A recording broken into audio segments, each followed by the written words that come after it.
Saturday night மட்டும் வெளில சாப்பிட்ற பிளான் இருக்கும். இந்த டைம் சைனீஸ் ஃபுட் வந்து ட்ரை பண்ணியிருந்தோம். லாலிபாப், ஷெஸ்வான் ஃப்ரைட் ரைஸ், அதுக்கப்புறம் அவங்களோட ஸ்பெஷல் நூடுல்ஸ், அதில் ப்ரான், சிக்கன் அப்படின்னு எல்லாமே மிக்ஸ் பண்ணி வந்துருந்துச்சு. எனக்கு இதில் வந்து லாலிபாப் மட்டும்தான் ஓகேன்னு தோணுச்சு. மற்றதெல்லாம் வந்து ரொம்ப ஓகே இல்லை, நார்மல் தான். நெக்ஸ்ட் டே சண்டே மார்னிங் வந்து மில்லட் பொங்கல் வந்து அக்கா பண்ணியிருந்தாங்க.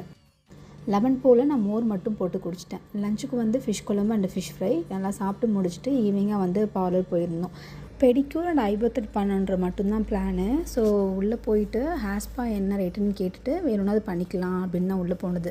இந்த பார்லர் வந்து மெயினாக நெயில் எக்ஸ்டென்ஷன், பெடிக்யூர், மெடிக்யூர் ஸ்பெஷல்ன்றதால நெயில் எக்ஸ்டென்ஷன் வந்து எப்படி இருக்கும், எவ்வளோ ரேட்டு அப்படின்னு சொல்லி அக்கா வந்து விசாரிச்சுட்டு இருந்தாங்க.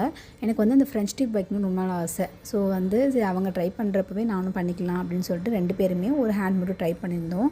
ஏன்னா ஃபஸ்ட் டைம் பண்ணுறதுனால நம்ம வந்து எப்படி வச்சுக்கணும் அப்படின்றது தெரியல, எவ்வளோ நாள் இருக்குன்னு தெரியல, குக் பண்ணணும், வெசல் வாஷ் பண்ணணும் அப்படின்றதுனால ஸோ சேஃபர் சைடுக்காக வந்து நாங்கள் லெஃப்ட் ஹேண்ட் மட்டுமே வந்து ட்ரை பண்ணோம்.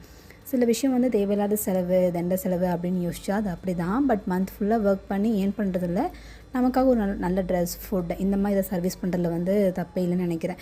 It's small treat for our self அப்படின்னு நான் ஃபீல் பண்ணுவேன். காலுக்கு இந்த லெமன் இல்லை தான் சூஸ் பண்ணியிருந்தேன். ரெண்டுமே ரொம்ப பிடிச்சிருந்துச்சி, பார்க்கவும் ரொம்ப அழகாக இருந்துச்சு. கொடுத்த அமௌண்ட்டுக்கு வந்து பார்த்தோன்னா அது ஒர்த்து தான். ஸோ நெக்ஸ்ட் வீடியோவில் பார்க்கலாம். Subscribe for more. பாய்.